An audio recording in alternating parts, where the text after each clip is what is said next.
Welcome back, you lovely lot, to Cowland Classic. And today we're looking at a question that we get asked on almost a daily basis, and that is, what are the future classics? What are the cars that we can buy and enjoy today and maybe make a few quid on tomorrow?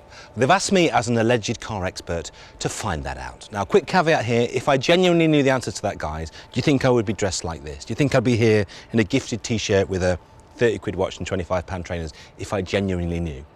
I don't know, but I'm going to take a best guess, and this is one of those best guesses. This is the Subaru BRZ, the Toyota GT86, or if you're joining us from America, the Scion FRS.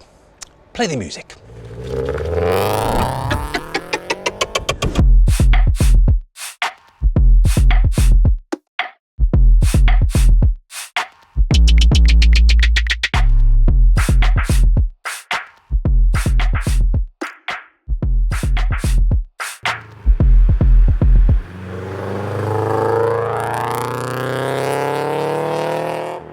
So why do I think this car is a future classic? Well, it comes from rather confusing and brilliant parentage, and it all happens in the late noughties when Toyota came up with a concept called the FT86. If you're a Gran Turismo fan, you may have played with that car. It is a belter, really nice looking coupe, and you'll know if you look at the pictures, you can see the genesis of this shape. Now, Toyota have some form. They've made a lot of sexy coupes in the past, both rear-wheel drive and front-wheel drive. You can think of cars like the MR2, the Celica, the Supra. Toyota has form in making affordable, wonderful coupes. So that bit made an awful lot of sense. The bit that made slightly less sense was when they went to Subaru, a company they then owned 16.5% in, and said, would you like to make it with us? After a bit of persuasion, Subaru said yes, and the result is what you see here. After a few concept cars through the various motor shows with the BRZ and then the development of that FT86 concept, what they ended up with in 2012 was this. And this car, the one we're looking at today, is the very first Subaru BRZ that ever came into the UK. This was Subaru UK's accessory development car, and it has a tale to tell, but we'll come to that later. But what makes this car so special is it used the best bits of both companies. So Toyota came up with the body optimization and the injection system. Everything else pretty much is Subaru. So everything under that bonnet is flat 4, and all the better for it. And all the mechanical parts, the bits of Impreza and Legacy, all sprinkled around to make a car that was very affordable and a huge amount of fun. Now, people always say, is it a rebadged Toyota? The weird thing is, and I never understand this, despite it being Toyota's idea, and despite Toyota selling the vast majority of all the cars, all of the cars, BRZs, FRSs, GT86s, were made in Subaru's Gunma factory by Subaru in Japan. And if you've got a GT86 and you look at the wings, you'll notice where it says Subaru badges on this one, you've got Toyota badges stuck on top. And if you take your Toyota badge off your GT86 and turn it round, it's got a Subaru part number on the back. And that's the weirdest thing of all.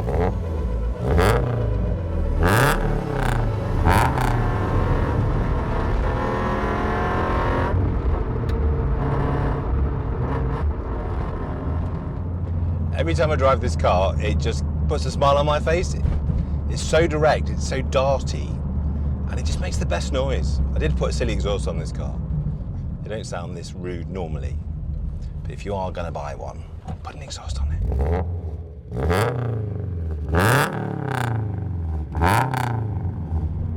Now, as I was saying earlier, Toyota had some serious form, and of course the car that this is always related to as the GT86 is the AE86, the Corolla, low, lightweight, inexpensive, chuckable and slidable, and that's what they had with this. They basically had a return to that form, a car that average enthusiast could have on 300 quid a month.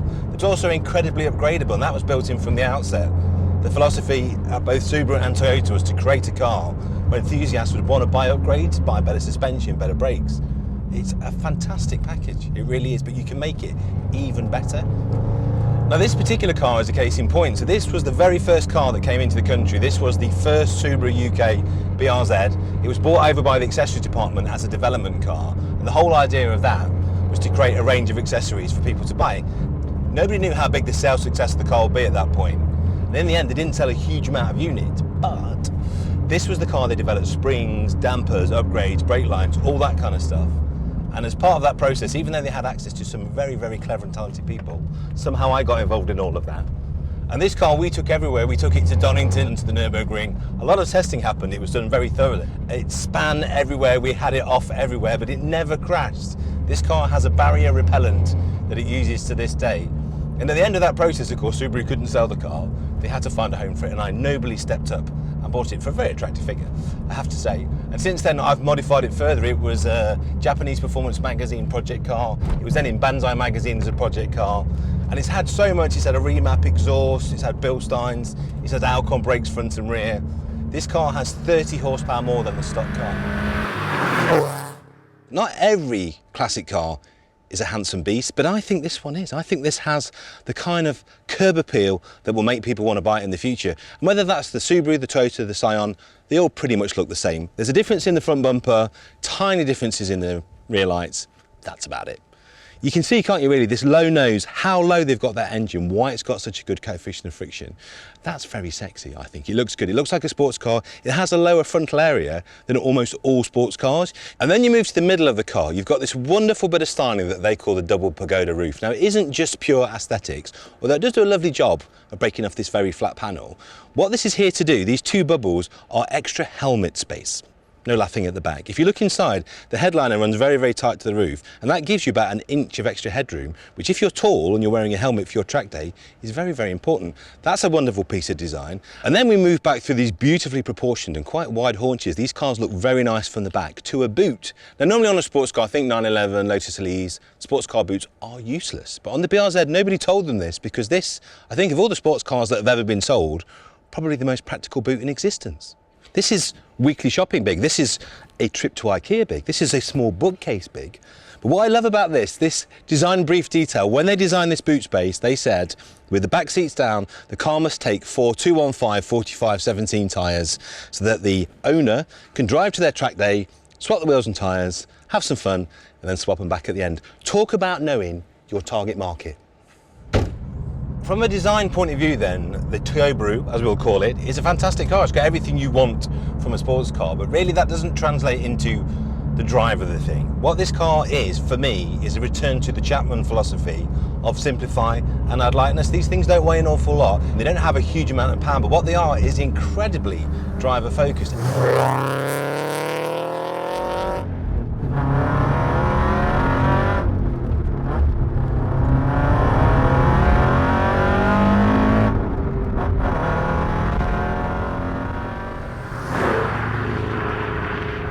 Everything about this, the directness of the steering, the way the dampers are set up, the centre of gravity, and actually from a standard point of view, these cars are actually very softly sprung, and they came from the factory on energy tyres, the same tyres that were fitted to the Prius. And the whole thing was built to have a degree of drift. So you could drift these things, and there's a very famous video of Jeremy Clarkson doing just that at 30 miles an hour. Ridiculous, really. So what makes a future classic? Well, there are a load of great front-wheel drive chassis out there. I'm thinking Golf Mark II, I'm thinking Integra DC5. But let's be brutally honest, the cars that everybody wants to have fun with are rear-wheel drive, M3, Porsche 911. Cars that you can get in, go a little bit sideways. This car goes sideways pretty much at any speed if you've got it on the standard tyres. And with the level of handling and ability on track, the punch is miles above its weight.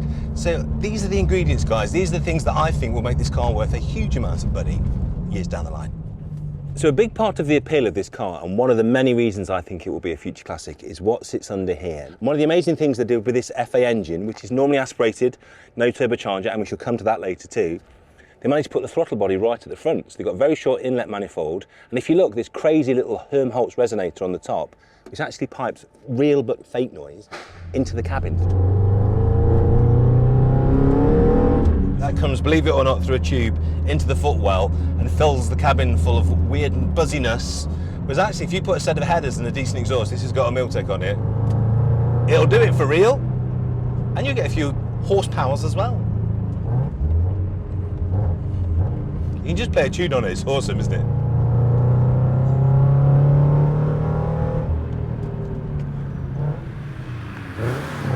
So you've got Subaru's engine with Toyota's D4S direct injection system, and they even actually declared that on the inlet manifold. That's something you don't often see when two manufacturers collab. They both put their branding on it, but also it's the situation of this engine that makes it so special. It's much lower and much further back than it was in the Impreza, even though the car shares pretty much the same wheelbase. And that allowed the car to have a very low frontal area. It's a much lower nose than any other Subaru. Drag coefficient of 0.27, and the low nose means a low dashboard, which means a low seat, which means the car has the most phenomenal driving position, almost supercar driving position. And here's the amazing stat that will blow your mind. In period, and even still today, the centre of gravity of this car is lower than most supercars, just because of the amazing packaging. And that's one of the many, many reasons I think this car will become a future classic, because it drives like nothing else. When this car came out, everybody moaned it should have had 300 horsepower, it's not a proper driver's car. But if you think about it, that would have made the car heavier. They'd have had to put an intercooler, turbocharger, more weight, more expense. It would have ruined the ethos of the car, which is basically an old school, normally aspirated rear-wheel drive hero. And they've just fulfilled that brief perfectly. The other thing about when you've got turbocharging, you've got more heat, so you need a bigger radiator, you need a bigger frontal area. Just didn't do what you needed it to do. Even with the tiny power it had, and actually, although they were advertised at 200 PS, no tuner that ever dyno one ever saw more than about 176, 177 bhp. They weren't a fast car, it was enough. And with a decent remap and an exhaust like this, you can get to 200 easily. This one's got 206, 30 more than standard. It's enough. I've taken this thing to tracks all over the world. I've taken it to Nürburgring. I've pretty much done every track in the UK with this car. There aren't many things that get past it. You've got to be rocking a 6-figure turbocharged something from Stuttgart or Maranello to get past this on a good day, because it's got loads of grip, it's very benign, and monster brakes. And that's what these cars are all about. Fun in standard trim, unbelievable when you mod them. If you did keep a standard car and tucked it away in a barn, my word, you'd be missing out on some fun. These are the last days of the petrol car. I would say buy one, do whatever you want to it, modify it, but keep the standard parts. There you go, just keep those tucked away in your shed. And then when the cars are worth £11 million in 30 years' time, put it all back to standard. But in the meantime, you've had the fun of enjoying what I think is one of the last true hero, normally aspirated, rear-wheel drive, affordable, enthusiast-based, track-friendly motor cars that the world has to offer. Here's a mad stat for you. I had a look this morning. There are 891 of these cars on the road in Great Britain. That is it. There's quite a few thousand more GT86s. It's a much more common car, but it's still incredibly rare. There's still only a few thousand of those too. So if you like something that's a bit interesting, a bit unusual, something that not everyone else has got, it's got some room to grow in terms of modifications and things you can do to it, I think this is a great car for you. This is a future classic. And to be honest, who cares if you don't make any money? If you're having that much fun driving it, who cares if it makes a profit? So what does make a future classic? A car that's rare, that's good to look at, that's fun to drive, that's easy to maintain. And in the case of the FRS, the GT86, the BRZ, it's focused purely around the driver. And when you look at the steering wheel on these early models and realise there's not even a radio control on there, you can see what the design brief for this car was. Pure driving fun. So if you want one for yourself, head over to the modern section of Car and Classic, and if you're quick, you'll bag one for yourself. About 8 to 9 grand should bag you a leggy, slightly careworn example. You'll have a lot of fun nonetheless, and if you just ride it out for the next 10 or 20 years, you might make a few quid. So if you'd like to see more cars like this, leave a little note in the comments what you'd like us to do next. Please like and subscribe, and of course ring that bell for more notifications. But most importantly of all, head to the website.